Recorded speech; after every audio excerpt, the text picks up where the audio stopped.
Good morning, students. Today we will continue our discussion further with the AC circuit containing resistance only. Then we will discuss about the AC circuit containing inductor only, inductance only or inductor only. And lastly we will continue with the AC circuit containing capacitor only. ठीक है, ये जो हम करने जा रहे हैं आज, ये मैं आपको बता दूं कि ऐसे एसी सर्किट जिनमें हम अब तक ऑलरेडी जो पढ़ चुके हैं वो डीसी सर्किट्स के बारे में पढ़ा है. करंट इलेक्ट्रिसिटी पूरी डीसी सर्किट पे बेस्ड है. लेकिन अगर किसी रेजिस्टेंस के अक्रॉस हम एसी अप्लाई करते हैं तो उसका बिहेवियर कैसा होता है.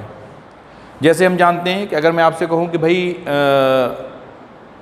एसी को रिप्रेजेंट कीजिए मैथमेटिकली, तो आप बड़ी आसानी से कह सकते हैं कि सर एक I equals to I naught sine omega T या E equals to E not sine omega T, ये ऐसी इक्वेशन है जो एसी को मैथमेटिकल फॉर्म में रिप्रेजेंट कर सकती हैं या करती हैं.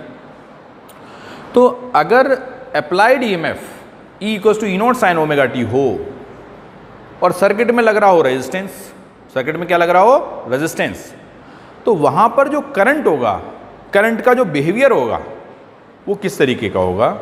क्या वो भी साइनोसॉइडल होगा. जैसे कि हमने I equals to E not sine omega T apply किया तो हमें करंट भी क्या ईएमएफ के साथ साथ चलता हुआ होगा. Are both in the same phase और some of them are lagging और लीडिंग विद वन अनदर. ठीक है, इसकी बात हमें यहाँ पे करनी है. तो सबसे पहला जो सिंपलेस्ट सर्किट है वो ऐसा सर्किट जिसमें केवल और केवल क्या लगा हुआ हो, रेजिस्टेंस लगा हुआ हो. पहले हम उसकी बात करते हैं. So today's topic is AC circuit containing resistance only. AC circuit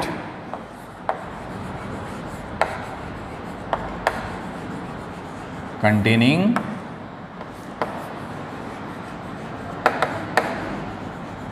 resistance only. देखिए, अगर कोई आपसे कहता है कि एक ऐसा सर्किट बना दीजिए जिसमें केवल रेजिस्टेंस लगा हुआ हो, तो बड़ी आसानी के साथ आप कह सकते हैं कि ये एक हमने रेजिस्टेंस कंसीडर किया और जो हम सप्लाई दे रहे हैं वो कैसी है, ऑल्टरनेटिंग है, एसी है. ठीक है, मान लीजिए जो हम सप्लाई दे रहे हैं वो E is equals to E not sine omega T से दी जा रही है और जो रेजिस्टेंस है सर्किट का वो कितना है, R है. और जो करंट फ्लो कर रहा है सर्किट के अंदर वो मान लीजिए किसी इंस्टेंट पर कितना था, I था.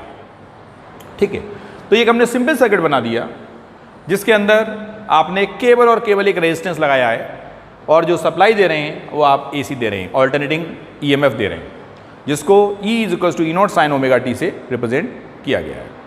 ठीक है, तो हमें देखना है कि जब हम EMF equals to E not sine omega T के फॉर्म का अप्लाई करते हैं तो जो करंट होता है उसकी फॉर्म कैसी होती है, करंट की फॉर्म कैसी होगी. तो देखिए जरा, तो यहाँ पे हम थोड़ा मैथमेटिकल फॉर्म लेके आते हैं और मैथमेटिकल के बाद इसके लिए हम फेज़र डायग्राम क्या होता है वो भी बनाएंगे और इसका ग्राफिकली भी इसी को रिप्रेजेंट करने की कोशिश करेंगे कि करंट और EMF में क्या फेज रिलेशन होता है when they are passing through resistance only. ठीक है, तो जरा देखते हैं. So let the applied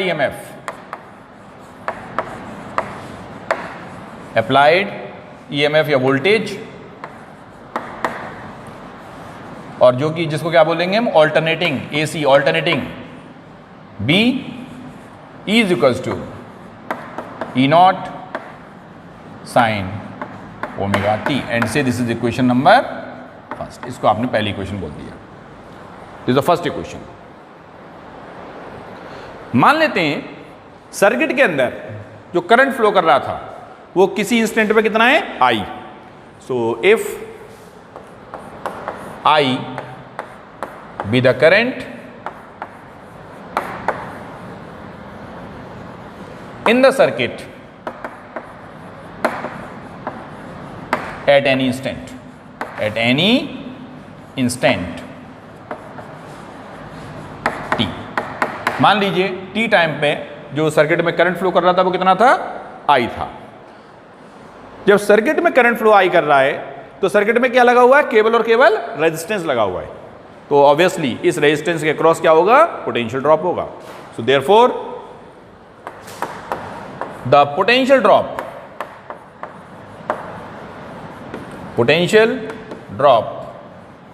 across resistance is equals to how much, V क्या होता है, IR, so that will be equals to IR. This is the potential drop across the resistance which is in the circuit.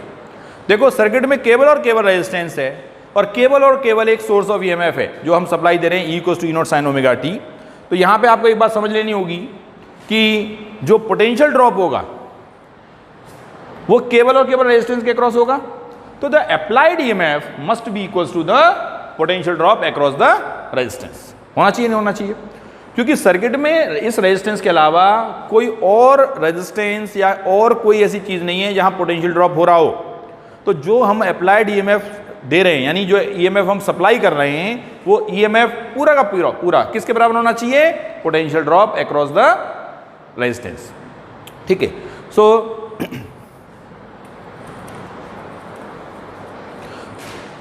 this must be equal to the applied EMF या applied voltage, जो कि कितनी है, E equals to E not sine omega T. ठीक है, तो हम क्या कर सकते हैं, that is IR is equals to E। ठीक है, और IR is equals to E की जगह क्या लिखते हैं, E not sine omega T. यहां से अगर हम I निकालें और I is equals to you have E not over R sine omega T, ये मिल जाएगा। से दिस इज इक्वेशन नंबर 2, इसे आप सेकंड इक्वेशन बोल दीजिए। ठीक है, वो फर्स्ट इक्वेशन हो गया E equals to E not sine omega T, और I equals to E naught upon R sine omega T, इसको आपने सेकंड इक्वेशन बोला है। अब देखिए इस इक्वेशन को अगर आप ध्यान से देखें तो इसमें साइन का टर्म लगा हुआ है। हम चाहते हैं कि सर्किट के अंदर मैक्सिमम करंट फ्लो करे। ठीक है, क्या चाह रहे हैं कि सर्किट के अंदर मैक्सिमम करंट फ्लो करे, और वो मैक्सिमम करंट कब फ्लो करेगा सर्किट में, जब साइन ओमेगा टी की वैल्यू कितनी होगी, 1 होगी। ठीक है, क्योंकि साइन की मैक्सिमम वैल्यू कितनी होती है, 1 + 1। ठीक है, तो यहां पर आप लिख सकते हैं फॉर मैक्सिमम करंट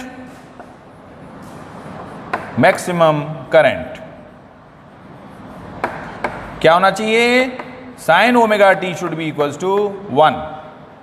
और भाई जब साइन ओमेगा टी 1 होगा तो यहां से हम कह सकते हैं इक्वेशन सेकंड हमें क्या दे देगी, तो equation second will implies that sine omega t 1 होने से क्या मिल जाएगा, I nought is equal to कितना मिल जाएगा, E not over R।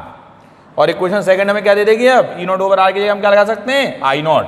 So you have I is equal to I nought sine omega t. इसे आप बंद कर लीजिए ब्रैकेट में और कह दीजिए दिस इज इक्वेशन नंबर, इसे आप क्वेश्चन 3 बोलिए, this is equation 3 and this is equation 4। ठीक है, तो हमारे पास 4 इक्वेशन आ गई हैं भाई। तो एक बार मैं फिर आपको बताऊं कि हमने करा क्या है और हम क्या चाह रहे हैं। देखिए हम चाह रहे हैं कि जैसे हम सर्किट में अब तक डीसी सप्लाई देते चले आए थे, रेजिस्टेंस लगा हुआ सर्किट में डीसी दिया आपने, तो हम जानते थे कि पूरा का पूरा potential drop across the resistance होता था। अगर सर्किट में केवल एक रेजिस्टेंस है तो पूरा सप्लाइड ईएमएफ जो होगा वो कहाँ ड्रॉप होगा, उस रेजिस्टेंस के क्रॉस। इसी तरीके से हम यहां पर क्या सप्लाई दे रहे हैं, एसी। ठीक है, हम सप्लाई कौन सी दे रहे हैं, एसी। अब एसी का बिहेवियर किस तरीके का होगा ये हम जानना चाह रहे हैं, यहां पे वो हम सीखना चाह रहे हैं। उसके लिए हमने क्या किया, एक सर्किट ऐसा कंसीडर किया जिसमें केवल और केवल रेजिस्टेंस लगा हुआ है और अप्लाइड ईएमएफ हमारी E equals to E not sine omega t यानी ऑल्टरनेटिंग ईएमएफ है। ठीक है, और हमने मान लिया किसी इंस्टेंट पे, सपोज कीजिए सर्किट में जो करंट फ्लो कर रहा है वो कितना कर रहा है, से इट इज I करंट मान लीजिए उसमें फ्लो कर रहा है किसी भी इंस्टेंट पर। तो देखिए ये लेके चले और ये मानते हुए कि मान लीजिए कि किसी टाइम t के लिए, स्मॉल टाइम t के लिए जो करंट था सर्किट में कितना था, I था। देखो एक बात और समझनी होगी, स्मॉल टाइम t में ले रहा हूं यहाँ पे, किसी इंस्टेंट पर t टाइम पर मान लीजिए करंट कितना था, I था। क्यों? क्योंकि करंट कैसा है, वेरिंग है। AC कैसा होता है, वेरिंग होता है, बदलता रहता है, ठीक है, साइनोसाइडल वेव के फॉर्म में वो चेंज होता रहता है। इसीलिए हम यहाँ पे कह रहे हैं कि किसी टाइम t पर मान लीजिए करंट सर्किट में कितना था, I था, और जिस समय करंट आई था उस समय रेजिस्टेंस के अक्रॉस जो पोटेंशियल ड्रॉप हुआ वो कितना हुआ, IR हुआ। Potential drop across the resistance is IR। अब देखिए हमने ये कहा कि सर्किट में केवल और केवल जब रेजिस्टेंस है तो जो अप्लाइड ईएमएफ है, जो अप्लाइड ईएमएफ है that must be equals to the EMF और the potential drop across the resistance. तो वो ईएमएफ हमारा रेजिस्टेंस के बराबर होना चाहिए। ईएमएफ जो होगा वो किसके बराबर होगा, potential drop across the resistance. और वही हमने किया है यहाँ पे, IR is the potential drop across the resistance and E is the applied EMF. दोनों को बराबर रख दिया, ठीक है। जब इसे बराबर रखा तो IR कितना आ गया, E की जगह E0 साइन ओमेगा टी, और यहाँ से I निकालें तो E0 upon R sine omega T, ये आपको मिल जा रहा है। अब हम कहना चाह रहे हैं कि अगर सर्किट में करंट, क्योंकि करंट तो वेरिंग है, किसी इंस्टेंट में वो मैक्सिमम भी होगा, किसी इंस्टेंट में जीरो भी होगा, किसी इंस्टेंट में नेगेटिव मैक्सिमम भी होगा। तो करंट जब मैक्सिमम होगा तो उस कंडीशन में साइन ओमेगा टी को 1 होना होगा। साइन ओमेगा टी जब 1 होगा उसी वक्त करंट मैक्सिमम होगा, और उस करंट की मैक्सिमम वैल्यू कितनी मानी है आपने, I0, जो कि E0 अपॉन R होगी इस इक्वेशन से, ठीक है। अब हमने क्या किया, इस I0 की वैल्यू को वापस सेकंड इक्वेशन में लगा दीजिए, you will have I equals to I0 sine omega T, ठीक है। तो यहां से बड़ा अच्छा रिजल्ट मिल गया हमें। वो रिजल्ट क्या है, अगर applied EMF, applied voltage E equals to E0 sine omega T से रिप्रेजेंट किया जा रहा है, तो जो हमें करंट मिल रहा है सर्किट में वो I equals to I0 sine omega T से रिप्रेजेंट किया जा रहा है। इसका मतलब क्या है, इन दोनों इक्वेशंस को अगर हम कंपेयर करें, फर्स्ट वाली को और फोर्थ वाली को, तो दोनों को कंपेयर करके एक बात जरूर कह सकते हैं कि दोनों का फेज जो एंगल जो सेम है, ठीक है, मीन्स दोनों साथ साथ चल रहे हैं, बोथ आर मूविंग टुगेदर। तो कोई आपसे कहता है कि अगर सर्किट के अंदर केवल रेजिस्टेंस है और उसमें हमने एसी सप्लाई दी, तो आप बिल्कुल कह सकते हैं कि EMF and current are in the same phase, ठीक है। तो जब ये दोनों इक्वेशन कंपेयर किया जाएगा तो one can say that EMF and current are in the same phase. So आप यहां लिख सकते हैं, on comparing first and fourth we have, या from first and fourth, from first and fourth क्या लिखेंगे, EMF and current are in the same phase, same phase, ठीक है। ईएमएफ और करंट किस में, सेम फेज में। तो जब सेम फेज में, वो कैसे कहा, क्योंकि ई हमारा था E0 साइन ओमेगा टी और I हमारा है I0 साइन ओमेगा टी। तो ये क्या शो कर रहा है कि EMF and current are in the same phase, ठीक है। अब इस चीज को हम एक फेजर पर, फेजर क्या है ये भी बताऊंगा मैं अभी आपको, एक फेजर पर, और इसी सिचुएशन को ग्राफिकली हमें रिप्रेजेंट करना है। We have to represent this situation on a phasor diagram as well as graphically. तो देखो कैसे करेंगे। पहले हम समझ लेते हैं कि भाई ये फेजर है क्या चीज। Phasor is simply the rotating vector, it is simply the rotating vector which gives the variation of EMF or the voltage and the current with a phase angle, having some angle between them, ठीक है। तो देखो phasor क्या है, एक ऐसा representation vectors के form में करंट और ईएमएफ का, जो कि हमें बताता है कि करंट और ईएमएफ किस तरीके से मूव कर रहे हैं सर्किट के अंदर, क्या वो सेम साथ साथ चल रहे हैं या उनके अंदर कोई एंगुलर चेंज है, ठीक है। सो फेजर क्या है, एक रोटेटिंग वेक्टर, वेक्टर्स के फॉर्म में करंट और ईएमएफ का रिप्रेजेंटेशन है, ठीक है, जो हमें ये बताता है कि सर्किट में फ्लो करने वाले ईएमएफ और करंट का बिहेवियर कैसा है। क्या, जैसे मैंने यहाँ पे कहा both are in the same phase, same phase मैंने क्यों कह दिया, क्योंकि यहाँ पे भी ओमेगा टी है, यहाँ पे भी ओमेगा टी है। तो इस चीज को फेजर के थ्रू अगर हम रिप्रेजेंट करें तो देखो कैसे होगा। ये मैंने एक फेजर डायग्राम बनाने की कोशिश कर रहा हूँ, और देखिए इसी के साथ में इसका ग्राफिकल रिप्रेजेंटेशन भी शो करेंगे। तो फेजर और ग्राफिकल कोशिश कीजिए कि साथ साथ रिप्रेजेंट किए जाएं ताकि आपको दिक्कत ना हो। तो यहां पे पहले फेजर देखते हैं। फेजर में क्या है, मान लीजिए ये ई नॉट है और यहां तक ये क्या है, I. This is I naught, this is E naught, this angle is omega T. यहां पे आप लेते हैं ई और आई, ठीक है, ई और आई को आपने यहां लिया। और देखिए वैसे भी अगर देखें तो यहां से यहां तक ये वेरिएशन जो शो कर रहा है ये आई के लिए है, और अगर हम ई को देखते हैं तो ई के लिए वेरिएशन ये होगा, this is E M F and this is I, instantaneous. देखो एक बात और समझ लीजिए, I naught, E naught, these are the peak value of E M F and the current. E M F और करंट की ये पीक वैल्यूज हैं। और अगर हम बात करते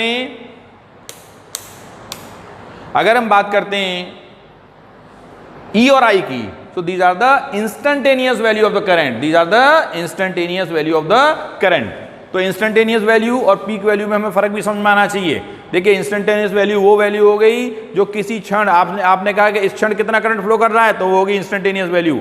सर्किट में मैक्सिमम करंट कितना फ्लो करेगा, ये होगी उसकी पीक वैल्यू। तो दोनों में फर्क है, दोनों को हमें ये यहाँ पे समझना चाहिए। और जो हमारी इक्वेशंस हैं ये क्या हो गई, this is simply the instantaneous value of EMF, E not is the peak value of EMF and sign omega T is the sinusoidal variation of the EMF, क्योंकि साइन वेव के फॉर्म में ही जो alternating current है वो circuit के अंदर flow करता है। तो ये क्या है, एक तरीके से फेजर डायग्राम हो गया ये, ठीक है। और यहाँ पे आप एक चीज देख पा रहे हैं कि जिस लाइन को ई नॉट ने रिप्रेजेंट किया है उसी के ऊपर दूसरा हमारा आई नॉट आ रहा है, क्योंकि दोनों के बीच में कोई भी फेज एंगल नहीं है। Both are making an angle of omega t with the X axis, ठीक है। तो इस डायग्राम क्या बोलते हैं, फेजर। तो फेजर क्या रिप्रेजेंट करता है, phasor represents the variation of EMF and current in terms of vectors, आप कह सकते हैं in simple terms. Phasor represents the variation of EMF and current flowing in a circuit in terms of vector. तो उस diagram को हम क्या बोल देंगे, फेजर डायग्राम बोल देंगे। अब जरा देखिए, अब जरा देखते हैं इसका ग्राफिकल रिप्रेजेंटेशन। ग्राफिकल रिप्रेजेंटेशन में सबसे पहले मैं E equals to E not sine omega t को रिप्रेजेंट करता हूं। तो मान लीजिए ये जो इक्वेशन है, ये जो ग्राफ है, ये किसके लिए है, E equals to E not sine omega T के लिए। This is for E is, चलो खाली ई लिख देते हैं, मतलब तो पूरा समझ में आ रहा है कि ये ई के लिए इक्वेशन हो गई, इसका मतलब E equals to E not sine omega T के लिए हो गई, ठीक है। अब अगर मैं इसी इक्वेशन को I equals to I naught sine omega T के लिए लिखूं तो देखो क्या मिल जाएगा, that will be like this, that will be like this, ठीक है। ये हमारी इक्वेशन किसके लिए हो गई, आई के लिए हो गई, ठीक है। अब इसमें ई और आई जो भी आप रिप्रेजेंट करना चाहते हैं, या ई एंड आई भी कह सकते हैं, ये हमने इस एक्सिस पे लिया है, इधर ओमेगा टी है, तो ये रिप्रेजेंटेशन किसका हो गया, ग्राफिकल, ठीक है। This is in terms of phasor, this is the graphical representation of the variation between the EMF and current in case of circuit containing resistance only. और इस तरीके से हमने यहाँ देखा कि सर्किट में अगर केवल रेजिस्टेंस जब होता है तो ईएमएफ और करंट सेम फेज में होते हैं। अब यहाँ से देखिए एक अच्छा सा रिजल्ट और मिलने जा रहा है, वो रिजल्ट देखो क्या मिलने जा रहा है। अभी हमारे पास एक इक्वेशन थी, आई थिंक यहाँ तक क्लियर है, ठीक है। तो अब देखिए अभी हमारे पास एक इक्वेशन थी मैक्सिमम करंट के लिए, वो क्या थी, I not is equals to E not over R, ये इक्वेशन थी ना। आई थिंक ये क्वेश्चन नंबर 3 थी आपकी, अभी तीसरी क्वेश्चन थी ये, ठीक है। I equals to E not over R, this is your third equation जो मैंने अभी प्रीवियसली अभी यहां पे थी उसको मैंने रब किया है। अगर मैं इस इक्वेशन को ओम्स लॉ से कंपेयर कर दूं, किससे कंपेयर कर दूं, ओम्स लॉ से, तो अगर मैं इसे ओम्स लॉ से कंपेयर कर दूंगा तो I equals to V upon R Ohm's law होता है ना। और I not is equals to E not upon R, यहां पे आप देख रहे हैं, तो इन इक्वेशन में कुछ अंतर दिख रहा है आपको, आई थिंक नहीं दिखेगा। This is the form of the Ohm's law. और इसका मतलब क्या हुआ कि इस सिचुएशन में ऐसा सर्किट जिसमें रेजिस्टेंस लगा हुआ है वो ओम्स लॉ को वेरीफाई करेगा। ओम्स लॉ का वेरिफिकेशन का मतलब हो गया कि यहाँ जो सर्किट में आपने रेजिस्टेंस लगा रखा है वो एसी को भी उतना ही इफेक्ट करता है जितना कि डीसी को, ठीक है। तो आप कह सकते हैं आगे नोट कर सकते हैं कि on comparing I not is equals to E not upon R with Ohm's law, So you may write also on comparing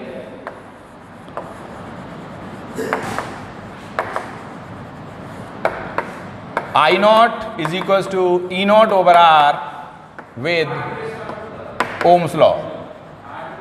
Ohm's law. What do you have? We can notice that resistance behaves equally to both for AC as well as for DC. ठीक है, तो AC और DC को resistance जो है वो equally effect करता है. ठीक है, resistance affects both AC and DC equally. ठीक है, इक्वली अफेक्ट करेगा. सो ये this is all about the first topic which is AC circuit containing resistance only.